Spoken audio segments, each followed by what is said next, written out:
volatility has a lot of advisors and your clients really thinking right now. It's weighing down in your mind. So what can you do to kind of change and reshape that conversation, and where does it begin? Joined today by Cameron Dawson from NewEdge to discuss just that. Cameron, welcome. Thank you so much for making some time in Boca to spend some time with us. Thank you for having me. It's beautiful here. It is gorgeous. Now, as we're thinking about volatility, it's weighing down a lot of our clients' minds right now. What's some of your thoughts on the markets and volatility right now? Well, certainly volatility can cause a certain degree of paralysis, Sure. meaning markets and headlines can be so scary that people don't want to make any decisions. And in some ways, that was a good thing to not make too many decisions during the volatility episode that we had in April, meaning that we were truly V-shaped in the recovery, and it was a blink and you miss it.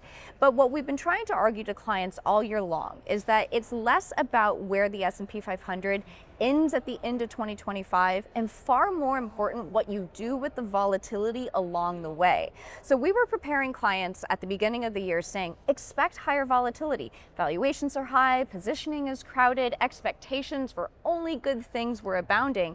And because of that, you were set up to see some more vol. And so what we argue to clients is that when you get that volatility, it's a great time to be rebalancing portfolios and looking for opportunities. So see volatility as something to run towards versus something to run away from. Right, because volatility in the right hands is opportunity. Volatility in the wrong hands is panic.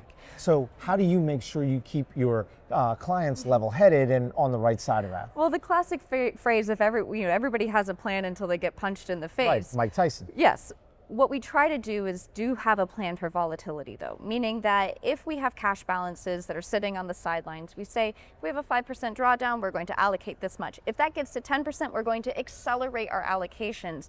And that allows us to have clients, when we call them and say, hey, we know it's scary out there, but we should be buying, that they're more ready for that because we've been priming them for it, which just means that you can't plan to be a buyer of volatility the day of, because oftentimes you're too scared. It's something that really has to be built and trained in over time.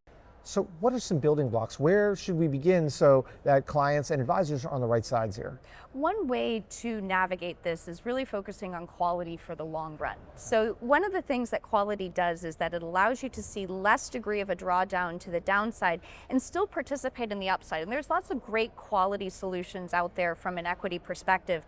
And so that can also help clients feel much more comfortable when they look at those portfolio accounts, their statements, and they see that they've gone down less than the market, can make them more comfortable through those volatile periods, because the most important thing to avoid is that moment where a client calls and says, sell everything, I can't take it anymore. That's the thing that we are trying to avoid, keeping clients calm with a steady hand, and quality is a great way to accomplish that. That's awesome. So last question, from a marketing, from a communications, from a messaging perspective, what should advisors be doing so they can communicate volatility so it doesn't feel like a threat? I think that it's having that level head about the idea that we could still see more kick-ups in volatility, and that if you come to expect it, it's not to say that you can't have good things, but it's to say that it's very likely that volatile episodes will return as we move through the rest of this year. Valuations are high again. Positioning is light, but valuations are high, and we have now high expectations for everything going right. It sets an opportunity to have rational conversations about, let's manage all of the different risks and outcomes that could happen. Amazing. Cameron, such great insights. Thank you so much for joining us here. Of course, thank you. For Edge TV, I'm Matt Ackerman.